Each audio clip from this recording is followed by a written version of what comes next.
Welcome, welcome, one and all. Winter Wizard here, and in this video I'm going to be showing you exactly how Gurglegrime here got his wings.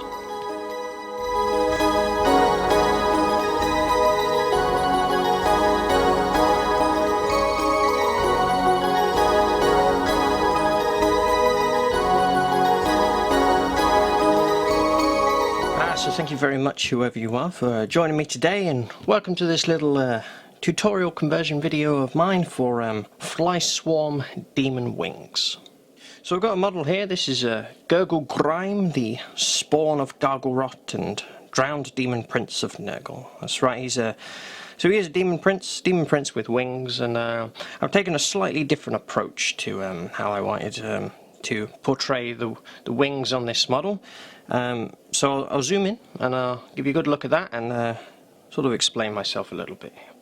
So here we are then. I'll give you a good look at these wings that are going on here. It's like I said, I wanted to take a very different sort of approach to the portrayal of wings on my Demon Prince. I know a lot of people like to use the rotor engines of the floated bloat drones, or the nice big fly wings of the plague drones as well, the Nurgle Demon plague drones. But I wasn't quite taken by either of those strategies for my army.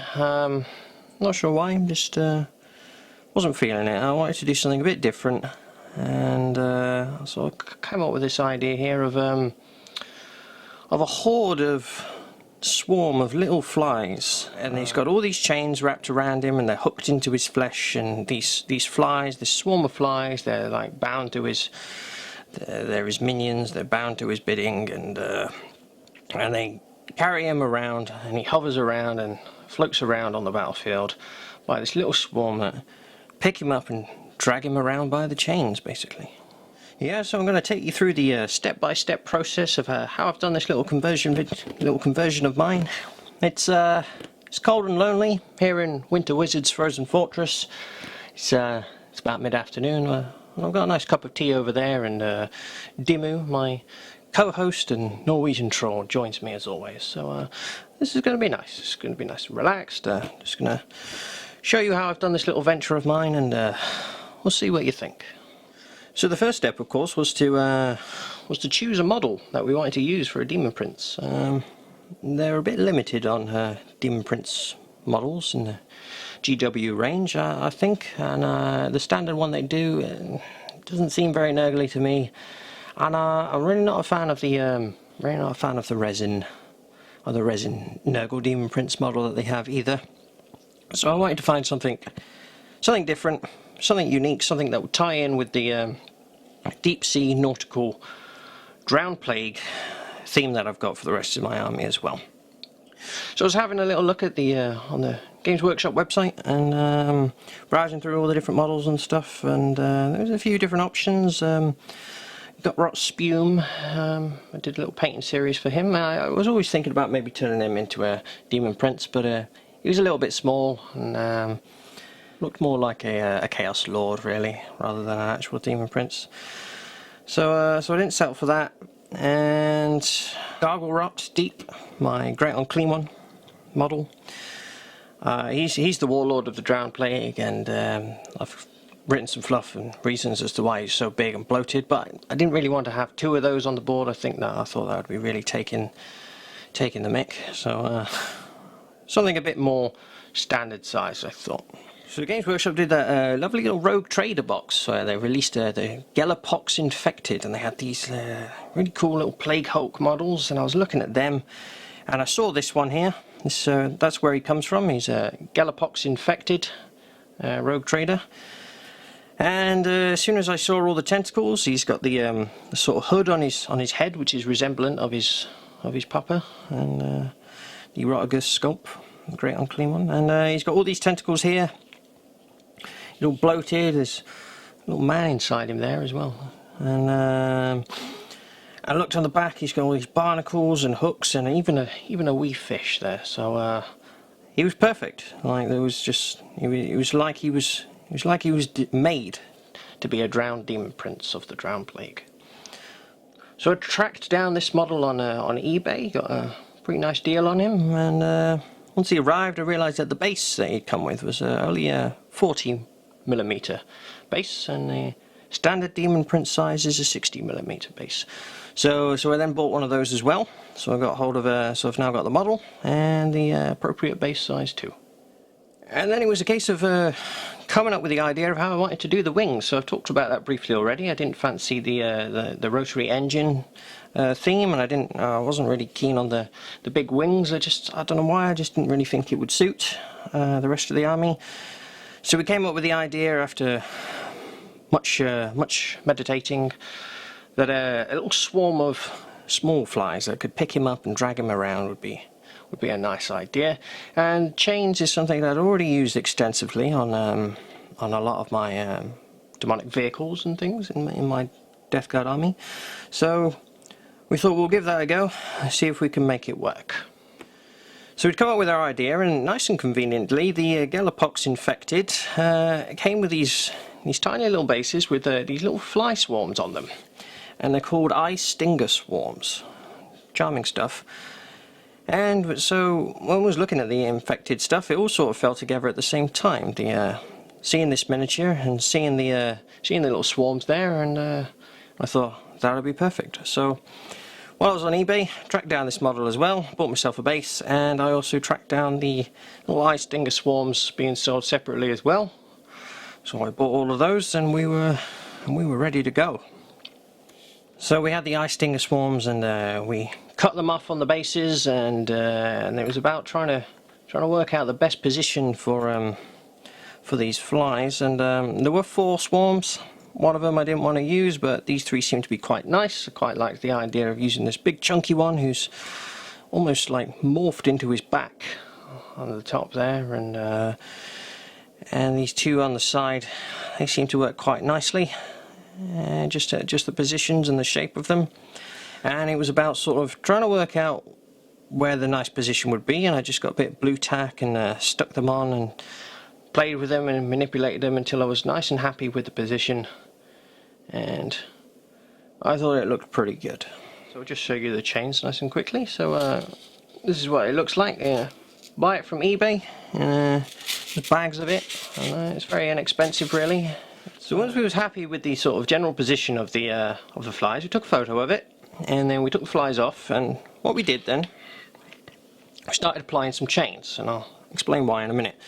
So we thought we'll have some chains wrapped around this tentacle here, and we brought them all the way around the arm, and then we figured, well, if the tentacles, if the chains maybe, if they join on the shoulder, go round to the other shoulder, and then wrap around this arm and drop down, that'd probably be quite a sensible place for, like this handle, this big chain handle for these flies all to grip hold of. So we started off with the chains, not all of it, but just the general body, going around this tentacle here, then wrapped around this arm there, and we stopped here, and then we also linked the chain up and hooked it onto this quite convenient little harpoon that he's got on his back there, so that's quite nice. So we hooked the chain to there and wrapped around the tentacles and around this arm here and stopped there. Then we glued the chains in place, just on a couple of points, here and here. And it was this bit here that we made that nice and flat, nice and flush, and built up a good strong solid layer of the super glue there. And around here as well, right about here, a nice solid layer of the super glue there, with the chain line nice and flat. And what that did is, the chain line nice and flush and flat, and it sort of gave a nice area for the swarms to sort of stick into, and it would look like they were holding onto the chains, but it also gave them a nice flush area for us to glue them on. And it was really important that we got a nice strong glued join with these swarms. As you can see, they are quite, they look like they could be quite susceptible to snapping off, so that would be a bit of a nightmare. So we really wanted to make sure that the join was solid and strong. So building up a little extra glue and then sticking the flies on top, and that whole thing in there is just glue and chain solid, really nice and strong structurally, and it's given the flies something really good to grip onto. And this big one on the back as well, we sort of filed that down on the bottom there and filed it off on the back, on the model's back, and got a nice flush join in there for the. We used plastic glue with that. Just made sure that the plastic was on both sides, let it melt for a while, stick it in, and just really let it dissolve and get fully solid before we start trying to do anything else to this model. So then the chains positions, it was we had a little bit of look on the model where we thought might be a good place for the chains to be hooked into his flesh. So we had these like pus bits here with these bits of flesh that were sort of sticking up and sticking out, and again on his arm there. And so we thought that would probably be a good place for it. It looks like a chain could be just pulling that up and hooking into that. Very nasty, but very nice. So if you see the chain here, it's got a little opening in the bottom there. And that's where it's, all these pieces, they tend to have like a little natural join in them. So if you clip that bit, the chain should open up nicely, and you reduce the risk of the whole of the link snapping in half. So once you've got it like that, you can then, it's very fiddly of course, but you can then manipulate that, stretch it out a little bit more, and then you've got these nice little horseshoe hooks which you can then stick into the flesh or around other loops if you're trying to join them together. So the fiddliest and trickiest bit of all, I think, was getting those little rings to stick into the flesh of the model itself. So we broke off some of the chain hoops, clipped them in half, and used the two ends to try and stick into the flesh and stick up, create and join up with this little fly here. Make that nice and strong with the glue. And it took a lot of patience, a lot of fiddling, just to get it to sit nice and flush, using tweezers and all sorts, getting that to link up with the little fly there. And then the same on the other side here. You can see just in here, just in there, little ring that's hooked into his flesh. And you can see a similar thing was happening with the big fly up top there. He's got these hoops which are joining into his legs, just like so. See if you can see that on this side as well, just like that.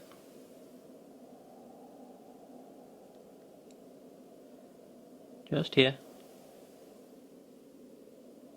And that was a case of clipping the chains, stretching them out without breaking them, and gluing them in place. I'm really trying my best to explain this as well as I can, but to be honest, it was a huge amount of fiddling, a huge amount of just trial and error, and a massive pain in the ceramite, really. And then once we got the hooks in place, the little joints to the flies from the skin, this one here, and this one here, and in the big guy there. Once we got those, it was then a case of connecting those with extra little bits of chain. So once we got the ones that hooked into his flesh in place, we then linked them up with some extra bits of chain to join around. So once we'd linked up the fly swarms with the flesh, and then we'd joined those links together with a bit of chain, we've got a nice bit of foundation going on here. It was that bit running across there, it almost looks like a handle. And then after that, it was a case of adding some more bits of chain, some long links, long connections of chain, taking it from sensible places, like so, and hooking it around and gluing it on the feet of the flies, like so, all around the back here. This lovely tiny little swarm up here, taking the chains, gluing the loops into their feet, lifting it up like it's being picked up in here, like so basically. So there we go, after hours of fiddling and pulling my hair out and cursing Russ's teeth, eventually I was happy with the positioning of all the chains. I managed to hook them in and loop them all together where I wanted them to be. And it was then a case of painting them. And the arms and the tentacle arm here, the arm here, over there, the chains, I painted them up first because I knew they'd be quite simple. But the rest of the chains, I painted them up after they were on the model. So very carefully blobbing the typhus corrosion on them, the rise of rust to build them up, and a bit of nihilak oxide for some verdigris effects in there as well. And then once the chains were all done, then I painted the flies. I just did them the same way that I do my drowned flesh, and it was pallid witch flesh for the wings, with a bit of Chthonian camo shade, and then a little bit more of the pallid witch flesh for some highlights and stuff. And these nice yellow glowing eyes as well. And so all in all, I was pretty happy with the result. Like I said, it was extremely fiddly, but I'm over the moon with the result, and I feel like the hair I lost is probably worth it. Yeah, so I'll zoom in once more for you here, just to give you a really good look at the final result there. And this little fly swarm, demon wings, Daemon Prince of Nurgle, little minion horde of flies that do his bidding. He's wrapped in chains, they pick him up and drag him around the board, drag him around the battlefield. And that is how Gurglegrime here got his wings. There we have it then. So that was the conversion video of mine for the Fly Swarm Demon Wings, and an insight into exactly how Gurglegrime here got his wings. I really tried to explain myself as best as I could during the video, so I hope it came out even remotely clear for you. The whole process itself was just very fiddly, and a lot of trial and error, and we sort of made it up as we went along. But I hope you found it interesting. I hope you've enjoyed the video today. If you have, then a like and a comment would be very, very much appreciated. And if you'd like to see more of what goes on here inside the Frozen Fortress, then perhaps you'll also consider becoming a subscriber. Once again, whoever you are, thank you very, very much for joining me today. I'm Winter Wizard, that's Dimmu, and for now, keep it frosty.